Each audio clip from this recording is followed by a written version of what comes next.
They laughed at the old jet and called her a relic, until she vanished into the Rockies chasing something even stealth tech couldn't see. Captain Rayna Dawson, grounded veteran turned ghost hunter, uncovers a secret corridor where forgotten aircraft still fly, and not all of them belong to us. What she finds in those skies was never meant to be seen. Welcome to my channel. You ever hear a jet groan like it's got bones older than the mountains it's flying over? That's how my bird sounded as we climbed over the Colorado Rockies that morning. My name's Captain Rayna Dawson, call sign Dusty, and I've been flying since before some of these hotshot lieutenants knew how to spell altimeter. I'm 44, active again after a rough medical grounding, and back in the cockpit of an aircraft everyone else wrote off as outdated. The Fairchild Republic A-10C Thunderbolt II, Warthog to the few who still respect her. She ain't fast, she ain't sleek, but she's mean where it counts. This morning's training op out of Peterson Space Force Base wasn't supposed to be anything special. A multilateral exercise with the F-35 crowd, mostly to test their shiny new software. I was just supposed to loiter in the background. Keep quiet. Watch the kids do their tricks. But when I rolled Dusty out of the hangar, with her battle-scarred fuselage and twin GE turbines that could still rattle teeth 2 counties over, I felt something shift. The past doesn't let go easy.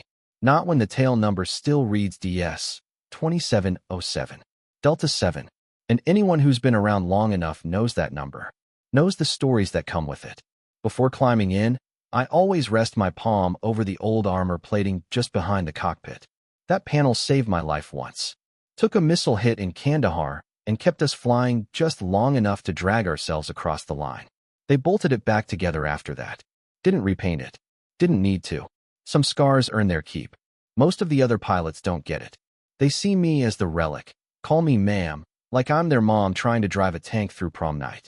This morning, I heard one of them laughing over open comms. Look at Grandma over there, climbing into that flying tractor. I didn't say a word. I don't do speeches. I do flying. The kid's name was Lieutenant Chase Pogo Morgan, one of those cocky F-35 jockeys who spends more time polishing his helmet cam than checking his rudder trim. His squad called him the Blur. Because, apparently, that's all you'd see when he streaked by. Cute. I've seen that kind before. The sky's full of them. Until the mission stops being clean. When we got into briefing, I sat in the back, letting the kids talk their talk, stealth modes, networked sensors, quantum-resistant jamming protocols. They sounded like a commercial for a video game.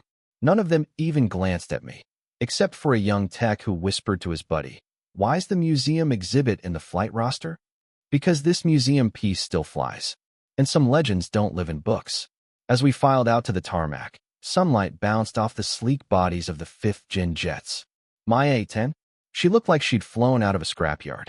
But I knew every rivet, every scar, including the dent near the left engine nacelle, where a Taliban RPG had kissed her years ago. And when I climbed in and flipped those switches, heard the rumble of those twin TF-34s spool up, I wasn't just flying. I was home. They launched the F-35s first, like clockwork, for sleek spears slicing through the morning haze. I could hear their thrust vectoring whine like angry falcons as they took off in perfect staggered formation. Then it was my turn. I rolled Dusty forward, coaxing her like an old warhorse. Her wheels growled against the concrete as we taxied past the young bucks lined up near the hangars. Some of them turned to look, expecting to see a relic wobble down the runway like a tired mule. What they saw instead was a low-slung predator humming with patience and pain. My takeoff wasn't elegant. It was deliberate. That's the A-10 way. No lift to glory drama. No vertical showboating. Just a steady, unstoppable roll, and that unforgettable BRRRT of those twin engines warming to altitude. I slotted into position behind the formation, exactly as assigned, tail end Charlie. The idea was I'd provide simulated close air support for a ground engagement scenario, while the F-35s played air superiority. I'd flown these kinds of joint exercises before. They were never designed for folks like me. The brass call them legacy platform inclusion. Translation: give the old dogs a seat at the table, but don't expect them to eat. Lieutenant Pogo's voice crackled over the radio. "Hey Dusty, you still back there? Don't forget to turn your propeller on." More laughter followed. I didn't answer. Didn't need to. Because just then, as we hit our rendezvous over the southern edge of Pike National Forest, the mission shifted. "Attention, all aircraft," came the command controller's voice. "Redirecting to Grid Sierra, Delta, 93. Simulated insurgent anti-air presence detected near the ridge line. You are clear to engage under training ROE." "Copy that," Pogo said quickly. "We'll take the high-altitude sweep." "Dusty, you want to just spectate from the back?" "Negative," I said. "Calm. Level. I'll take the low pass." I could feel the pause on the net. You see, the terrain down in that grid is knife-edge tight. Even birds think twice before flying through it. Not exactly ideal for stealth platforms built for high-altitude digital warfare. But that's where the A-10 shines. I banked low, dipping under the F-35s like a shark slipping below a school of minnows. Dusty didn't scream through the sky. She stalked. You don't fly an A-10. You guide it like a tool, one fingertip at a time, feeling the wind ripple through the airframe like music played on steel. Below, the simulated enemy positions were scattered across the foothills, IR beacons marking armored targets for testing. The stealth jet systems were supposed to locate and identify them using infrared arrays and auto-flagging software. They were already scanning and struggling. "We're getting system interference," came Pogo's voice. "Target paints are inconsistent. Could be faulty uplink." I didn't say a word. My cockpit doesn't rely on uplinks. I flipped the old-school magnified sight on my HUD, adjusted trim, kicked rudder, and I saw them, clear as day. 3 hard targets buried in a tight ravine, camouflaged against the rock and scrub. They were meant to be invisible to software, but not to someone who spent a decade flying over combat zones at nap-of-the-earth altitudes. I keyed the mic, visual on all 3 targets. Sending coordinates. "How the hell did you?" someone asked over the net. I lined up Dusty for a textbook gun run. No bells, no whiz-bang. Just a hard bank, a low swoop, and my finger hovering over the simulated fire switch. In real life, this is when I'd spool up the GAU-8 Avenger, the 30mm beast that literally builds the plane around itself. I painted the targets and pulled out just above treetop. The controller came back on the line, surprised. "Direct hit, Dusty. Clean ID and engagement. Confirming simulated neutralization. Stand by for assessment." And then silence, because the others had nothing to say.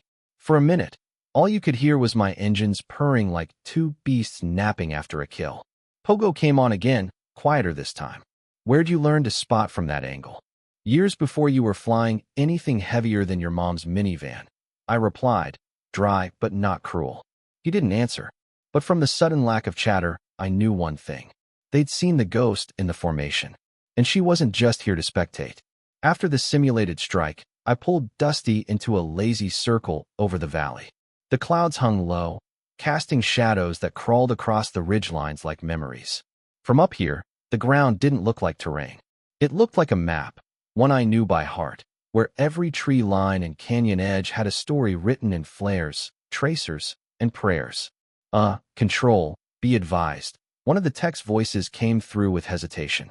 "That tail number, D7-0-7, is that correct?" There it was. I could almost feel the tension build in the tower, like someone had suddenly walked into a room wearing the wrong uniform. Because DS-2707 wasn't just another dusty warplane dragged out for training. She had history, a lot of it, and most of it never made it to briefing slides or textbooks. "That's correct," I said. "Why?" A pause. Too long. Then a different voice, someone older, deeper, probably a commanding officer monitoring the exercise, came through. "Copy that, Dusty. We're confirming internal records. Just maintain current altitude and position." My eyes narrowed. That wasn't protocol. Not for training. Not unless someone just realized something bigger was in the air than simulated ordnance. I glanced down at Dusty's old analog panel, then over to the faded stenciling just under the canopy, where someone, years ago, had painted a name in chipped white lettering. Rough House. That wasn't my addition. That was Major Hank Dawson's call sign, my father. The original pilot of D-707 back, when she'd made headlines for flying 6 straight CAS sorties over Karangal in a single day. The aircraft had taken a hit on the last run, lost half her hydraulics, and still made it back on a wing and a curse. They'd planned to retire her. decommission the bird, and send her to a museum. But my dad pulled rank and filed for field repair. He wasn't ready to let her go. Neither was I. Dusty. Pogo came back on the net. His voice was different now, curious, almost cautious. That tail number, it's in the academy curriculum. D707. They called it Rough House, right? Yeah, I said, adjusting the pitch trim. You studied it? We were told the bird was grounded after the mission in Kuner. Something about flight control failure and unsanctioned engagement patterns. They never mentioned what happened to the pilot. I didn't respond right away. There was no need. I banked Dusty gently into a southern arc, the sun catching the edges of her old gray wings like a fading flag. This wasn't about ego. This wasn't about rank. It was about something much older, memory. You're flying her now? He asked, voice low. I've always flown her, I said, even when I was grounded. Wait, were you the pilot in that Kuner op? The one who? No, I cut in. That was my father. I just brought her back. The net went silent again. No jokes. No comments. I could almost hear the gears turning in their young minds, trying to reconcile the worn-down aircraft they mocked with the ghost story they'd half believed in school. But I wasn't done making them believe. A new voice came over the channel, someone from command, clipped and urgent. All units, be advised. We have an unscheduled radar signature entering the training corridor from vector northeast. No transponder. Possible rogue drone or unauthorized observation vehicle. There was no panic in the voice, but there was concern. Pogo answered first. You want us to intercept? Negative. Maintain current position. Tracking now. I keyed in. Command, confirm range and altitude on that contact. Range 32 miles and closing. Altitude, standby. It's low. Too low for commercial traffic. I flicked a switch on Dusty's ancient radar suite. The systems blinked awake with a whine, like an old dog stretching after a long nap. The screen lit up, and sure enough, there it was. Low, fast, and flying in a profile I knew all too well. I didn't wait for permission. Dusty breaking formation.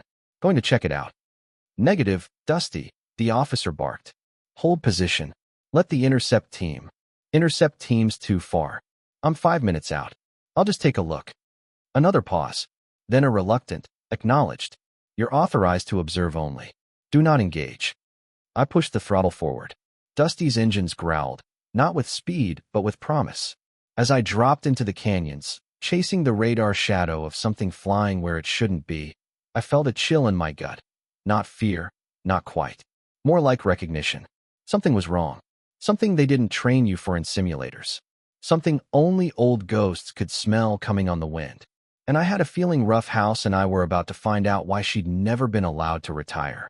The radar blip was threading its way through the eastern ridge like it knew the land better than the map makers. No transponder, no comms, just a whisper of heat and motion, and a wake of electronic confusion trailing behind it like static. Dusty didn't care about that. Her instruments weren't digital enough to get confused. I dropped into the foothills, flying low enough that the pine tips flicked against my belly tank. The Rockies have a way of making you feel small, even in a war machine. Wind funneled through narrow passes, cold and sharp like a blade. The sort of place where sound gets swallowed and radar gets lied to. Command, Dusty. I've got visual.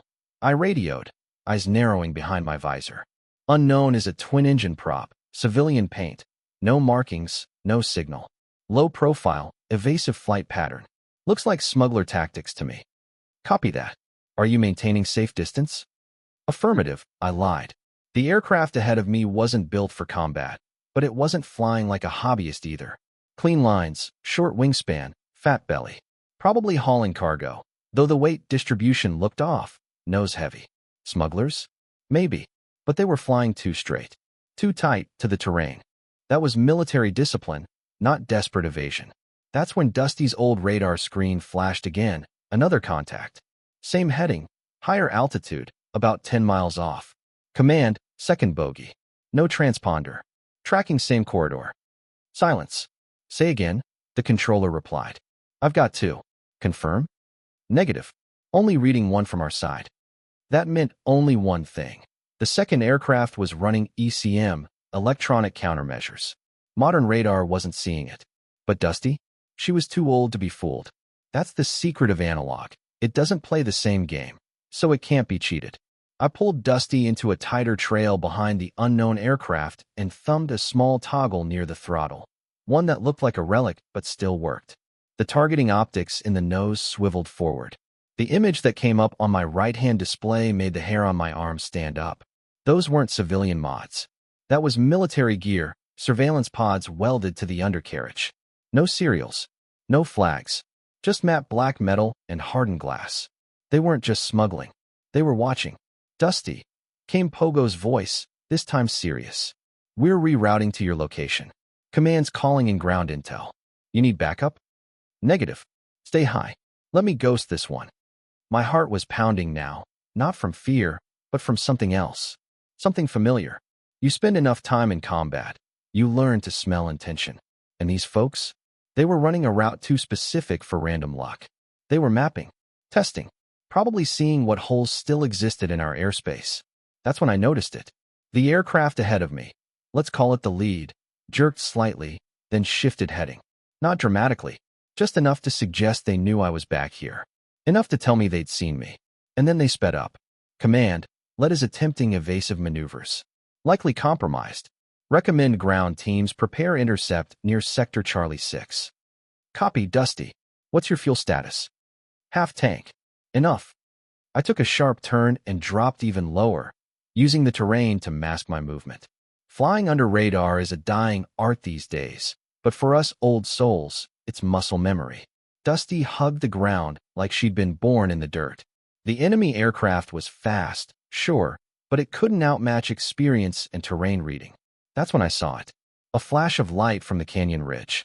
Not natural. A glint off something metallic. And in the next breath, Dusty's right wing jolted with a sharp vibration. Warning light. Starboard elevator. We'd been painted. Not hit. Just lasered. By something watching from the ground. Not simulated. Real. Command, this is Dusty. We've got a real-world asset tracking from the ridge. Possible concealed ground team operating live laser designator. This just escalated. A tense pause. Then, understood. Hold visual. Ground units diverting. I banked again, pulling Dusty away from the ridge's line of sight. My mind raced. This wasn't just recon. It wasn't just smugglers. This was a test. Someone down there was lighting up aircraft to see how close they could get before anyone noticed. And I had a sickening feeling that if I hadn't been flying today, if some rookie autopilot had been up here instead, they wouldn't have noticed at all. Pogo, I said, finally breaking radio silence. You still up there? Yeah, Dusty. Hi and watching. Good. I've got one question. Shoot. You ever hear of Operation Cold Trail? There was silence on the net. Then a nervous, isn't that classified? Like deeply? Yeah, I said, tightening my harness. That's the one. And we're flying right through its bones. Because this air corridor? It wasn't just restricted. It was haunted. And I had a feeling we were about to find out why Command never put it on any maps. Dusty, Pogo's voice crackled through the comms again, quieter now. I just checked with the watch commander. He doesn't even have Cold Trail in his archive. Said it must have been a disinformation drill. I snorted. That's the kind of thing they say when the truth's wrapped in 6 layers of black ink and a retired general's signature. Silence on the channel. I could tell Pogo wanted to say more, but didn't know how to. That's the thing about real secrets. They don't shout. They hum in the bones of places the world's forgotten.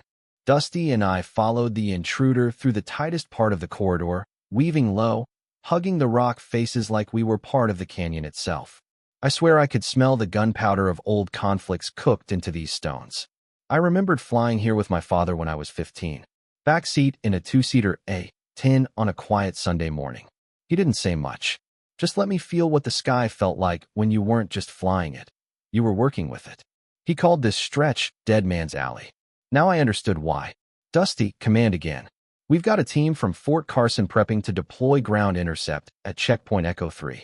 You're authorized to continue visual contact, but do not engage. Understood. I'm staying eyes on. What I didn't say was I had no intention of letting this shadow bird out of my sight. You don't chase ghosts this far to let them vanish behind red tape. As I crept alongside the unknown aircraft, still weaving like it was dancing to a song only it could hear, I noticed something strange. No turbulence jitter. No course correction over updrafts. The kind of flying you only get from two things: a perfectly tuned autopilot or a human who knows this canyon better than the system that built it. I radioed up again. Pogo, get eyes on my 6. You still picking up the second contact? Negative, he replied. Still reading, just the lead craft. You sure you weren't getting ghost signals? No, I said, scanning the ridgeline again. I'm sure. Dusty doesn't ghost. Then my radar blinked. Once, twice, then flatlined. Everything just went dark. Dusty, this is command. We're losing your beacon. Say again? My radio hissed, but I could still hear Pogo shouting, distorted. You're cutting out. Dusty, do you copy? Dusty's systems were still alive, but something was jamming me hard. My old-school radar blacked out, compass needle twitching. Whatever was on board that plane, it had teeth, and it didn't want company anymore. All right, sweetheart, I whispered to my Warthog. Let's see if you still remember how to fly without anything but guts.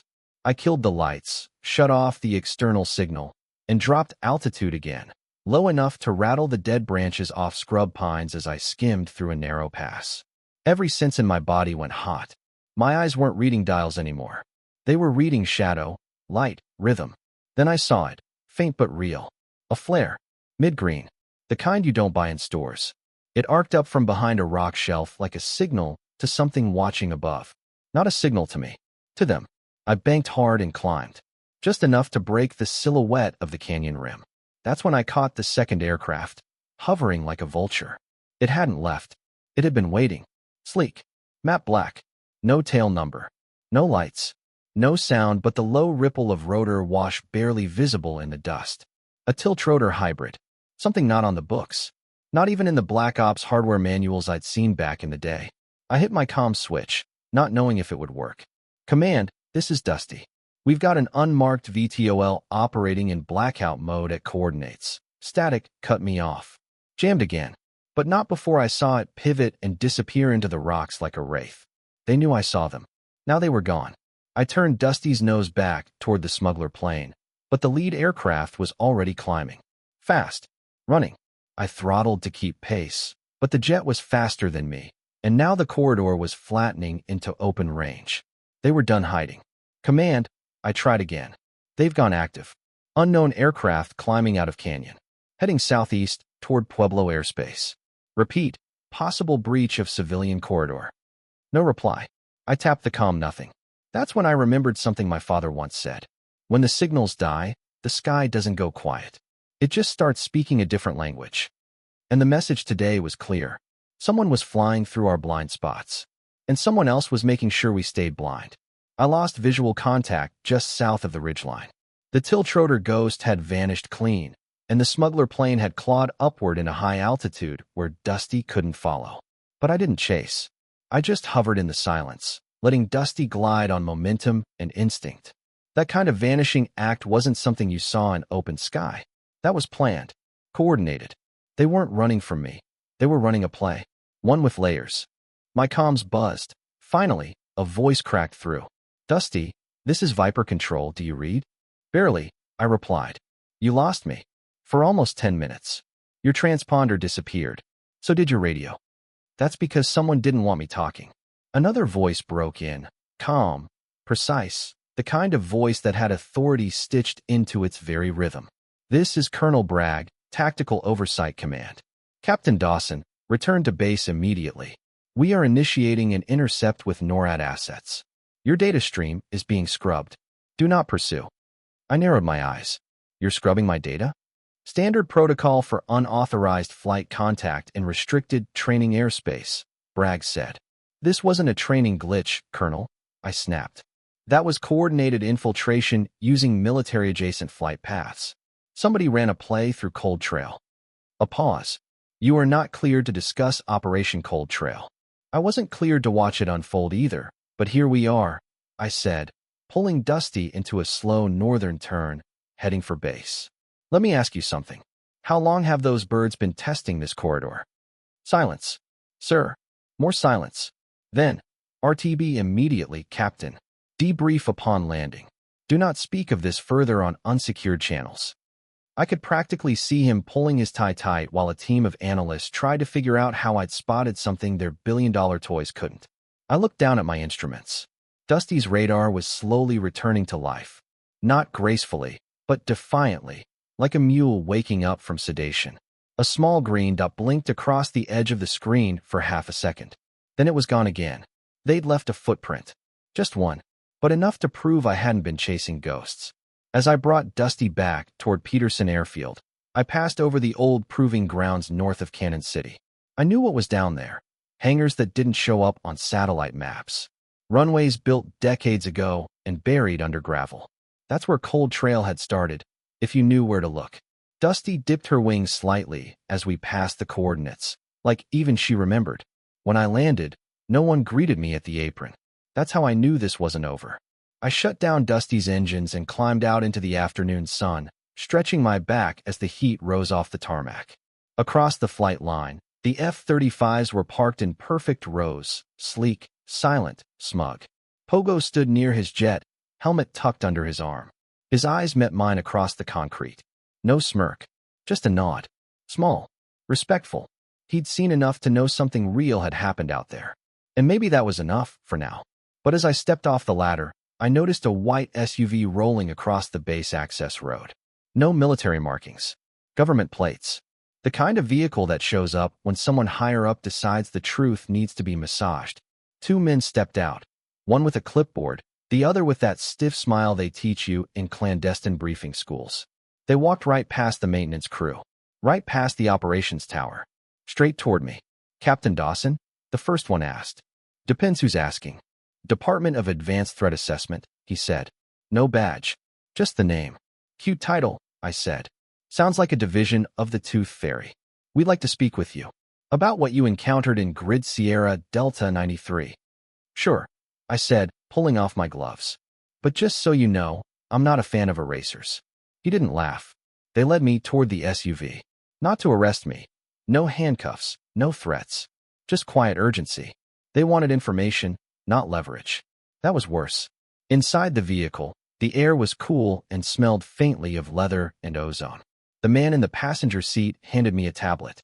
On screen, a freeze frame of the smuggler aircraft silhouette captured from my gun cam feed. "You weren't supposed to see this," he said. I leaned back. Funny. It looked like it wanted to be seen. The man raised an eyebrow. "Explain." "Signal beacons, low-flying profile, timed formation overlap. That wasn't a cargo run. That was a route rehearsal." "For what?" "For something built to slip between our blind spots," I said. "And they were testing Dusty. Seeing what caught her eye and what didn't." He frowned. "Your aircraft was chosen for obsolescence, not inclusion." "Well, she didn't get the memo." The man stared at me for a long second. Then he turned the tablet back toward himself and tapped once. The screen changed, black and white photos. Old ones. Documents stamped confidential. I caught a few words before he pulled it away. "Operation Cold Trail. Shadow Convoy Protocol. Legacy Pilot Interception Compatibility." They weren't just watching the corridor. They were watching me. "You were the variable," he said, confirming what I already suspected. "Good to know," I muttered. "So what now? You tell me it's classified and send me home?"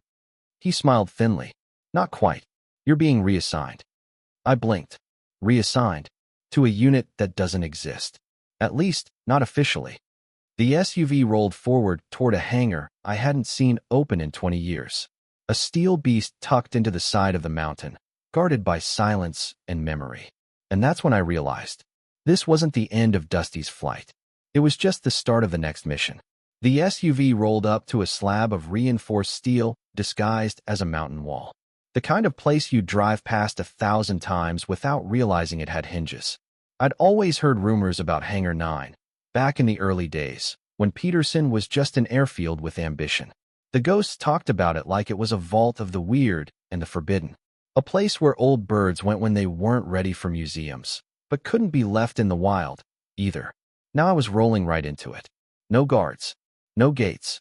Just a low whine and a hiss of hydraulics as the camouflaged doors peeled back into the stone. The SUV dipped into shadow, and for a moment, I felt like I was being swallowed. Inside, the air smelled of fuel, dust, and sealed history. It was cooler than outside, unnaturally so. Industrial lighting hummed above. Rows of aircraft sat under tarps and low-lit bays. Some looked familiar. Others didn't belong to any airframe family I knew. I stepped out of the vehicle. Dusty was already being towed in behind us, her scars catching what little light there was. She didn't seem out of place here. If anything, she looked at home. The man from the SUV motioned me toward a briefing room tucked along the wall. Inside, the lights flicked on automatically.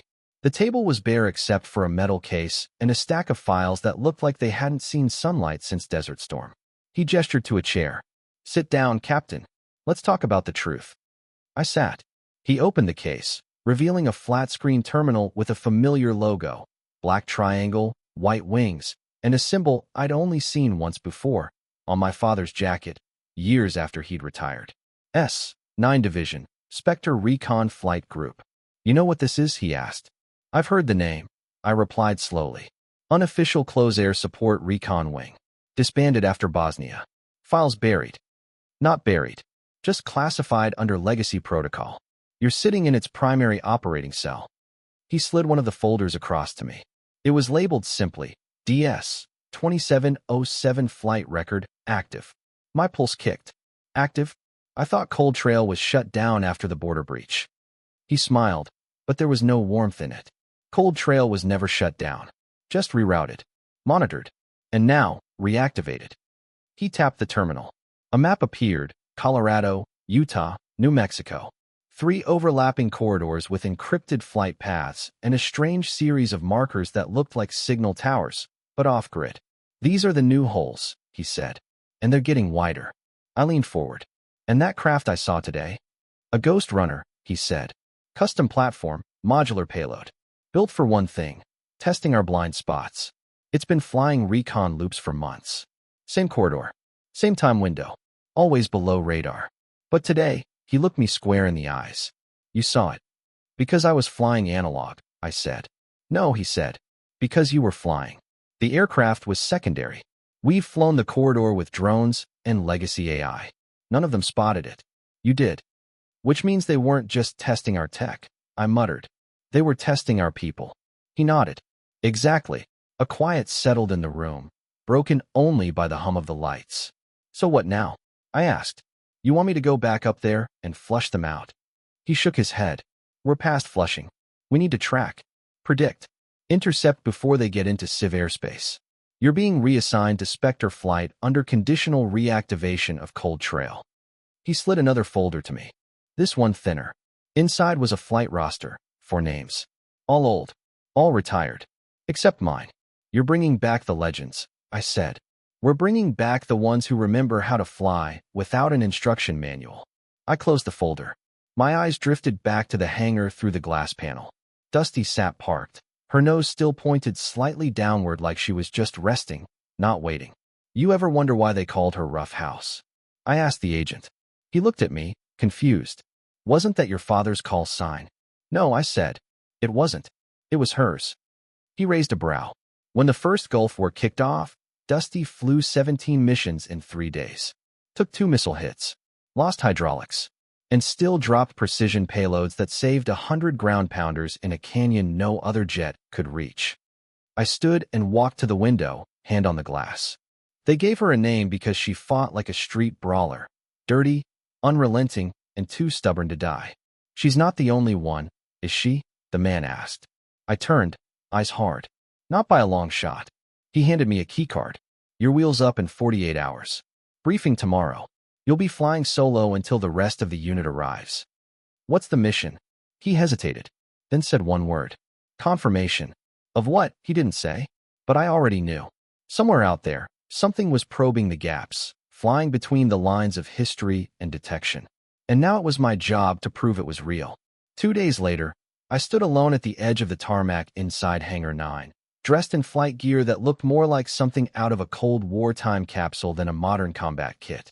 No HUD, no haptic feed, just steel, switches, and the kind of situational awareness you don't download, you earn. Dusty was parked in the center of the bay, refitted with a few custom modules, none of them standard issue. One of the techs, a gray-haired guy named Hennessy who'd clearly been pulled out of retirement too, handed me a clipboard with a grin. "She's been tuned, tweaked, and talked to," he said. "Still flies like a bear on gravel, but she's yours again." I ran a gloved hand along her fuselage, stopping at the jagged scar near the intake. Still smells like trouble. Trouble remembers, he said. She's the last one who does. The rest of the base was quiet. You don't launch legacy intercepts from regular command towers. This was all off-book. My mission was classified under a Phantom Ops code that didn't even exist 6 months ago, Spectre Delta 1. I climbed into the cockpit, settled into the worn seat, and pulled the canopy down. No ceremony. No fanfare. Just me and Dusty, like it always was. Control, this is Dusty. I radioed into the private frequency they gave me. Ready to roll on confirmation flight. Authorization Delta 409. A woman's voice replied. Calm. Military. Dusty, you're clear. All civilian traffic rerouted. Corridor is yours. Target confirmation grid is Echo Delta 7. Copy. Wheels up in 30. As the engines rumbled awake, I felt something familiar surge through me. Not adrenaline, something deeper. Legacy. Like I was stepping into a story that had started long before I was born and would outlive all of us if we let it. I taxied to the old runway, runway 6 Echo, and used. Cracked in spots, but solid, real. And then I pushed the throttle forward, and Dusty roared to life. We lifted off, climbing into an empty sky where the clouds looked like sentries instead of scenery. As I crossed into the restricted corridor, I activated the passive sensor package mounted to Dusty's underbelly. No active radar, just ears and eyes. The kind of listening that gets whispers instead of shouts. 10 minutes in, I picked up the first anomaly. A faint EM signature. Too clean. Too quiet.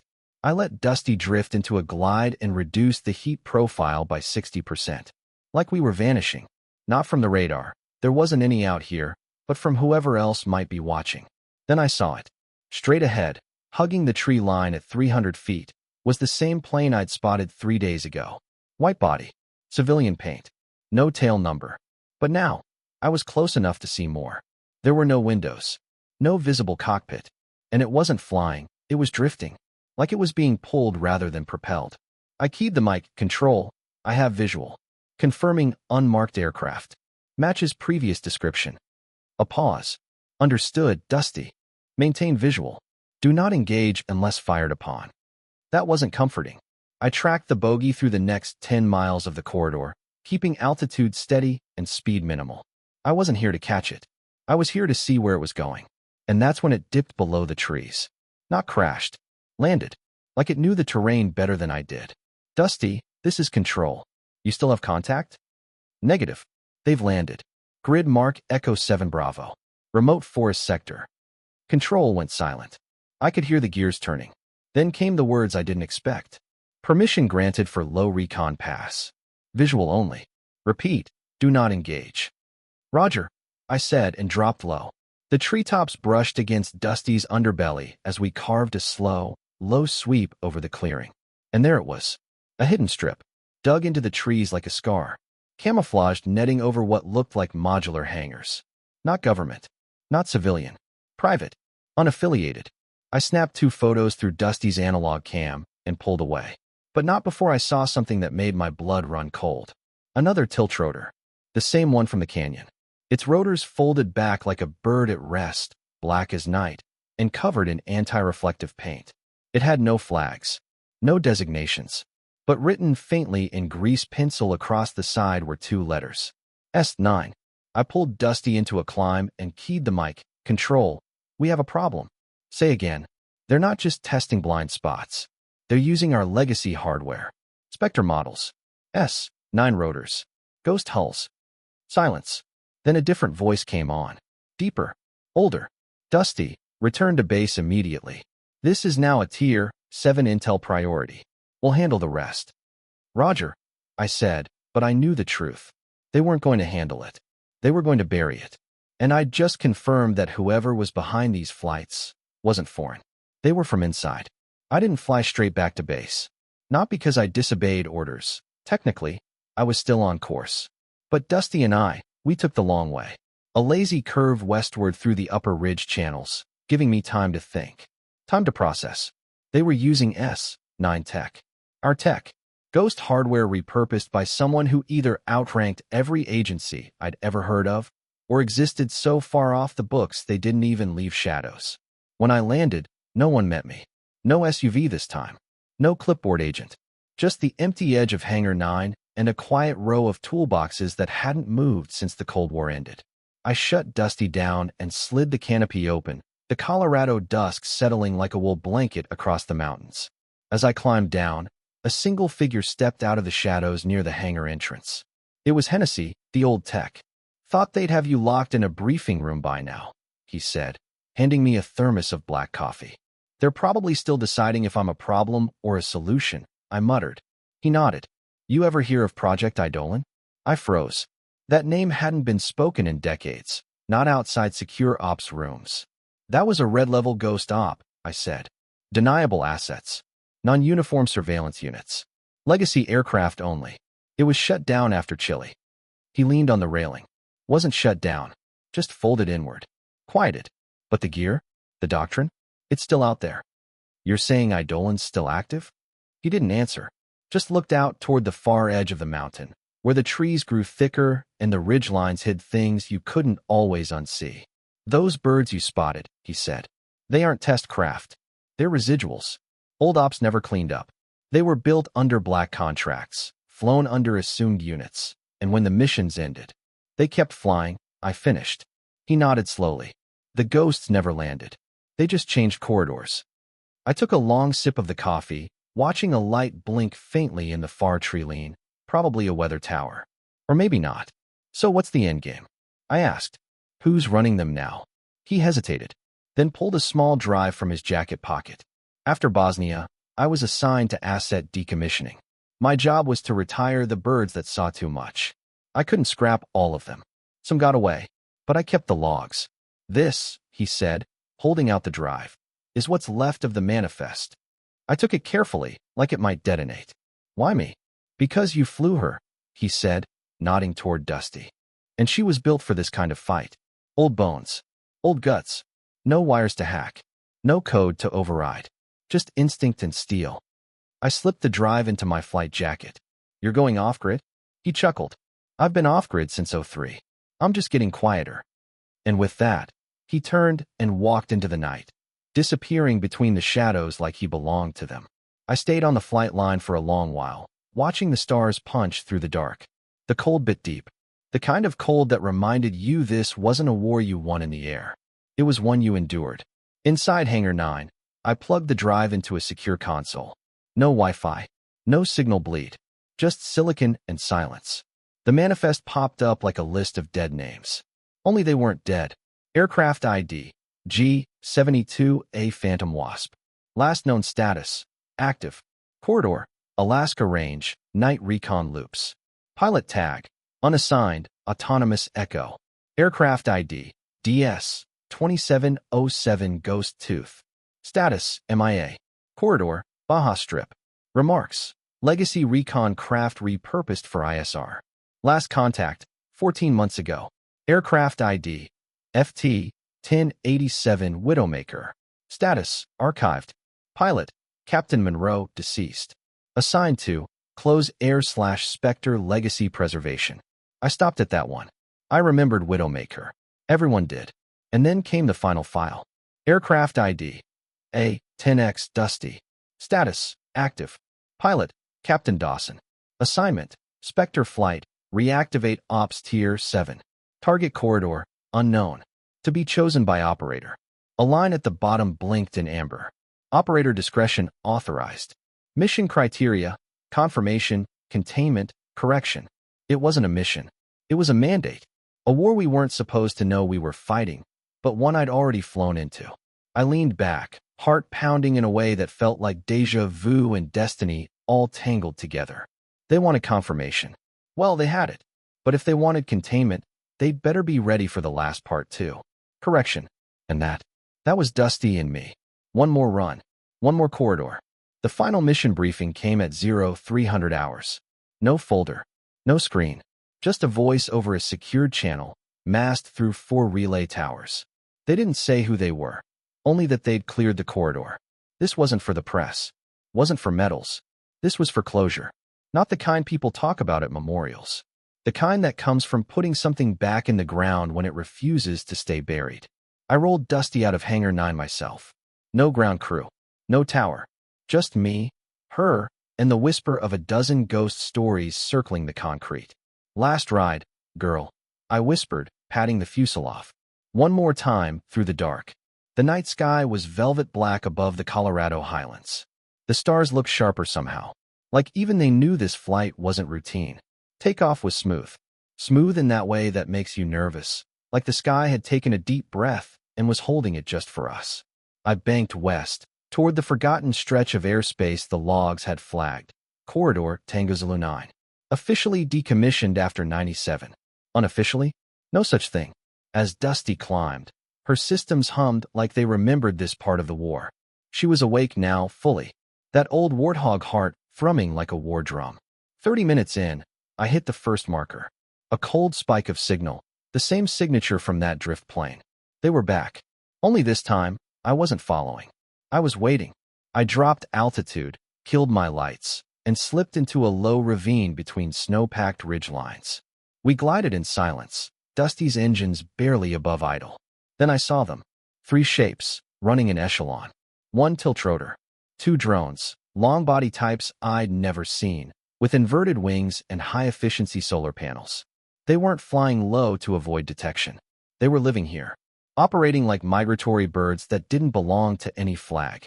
I activated my low-frequency transmitter, mimicking a civilian signal flare, just long enough to light the radar like a Christmas tree. They bit. All 3 banked hard. Now I had them. But I wasn't here to fight. I was here to prove they weren't just ghosts. The tiltrotor veered wide and began broadcasting its own pulse.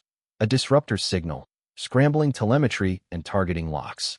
That's when I kicked Dusty into combat thrust and pulled her into a climb. She roared like a banshee, shaking the canyon floor.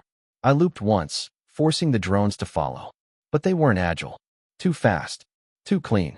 They were watching me, not fighting. So I gave them something to watch. I flipped Dusty into a descending spiral, bleeding altitude while weaving between rock outcroppings. One of the drones couldn't correct in time, tagged a cliff face and vanished in a puff of smoke and shattered wing. The second hesitated, then turned back. The tiltrotor dropped to tree level, heading north. I chased. 2 minutes later, we were tearing through wind and pine, my altimeter blinking warnings like crazy. I was pushing Dusty beyond her numbers, but she held. At last, the tiltrotor blinked. Literally. A flare dropped behind it. Not a weapon. A signal. Surrender? No. Warning. Suddenly, the trees ahead gave way, and I flew over a hidden valley I'd never seen on any map. There, spread like a forgotten outpost, was an airstrip. Modular towers.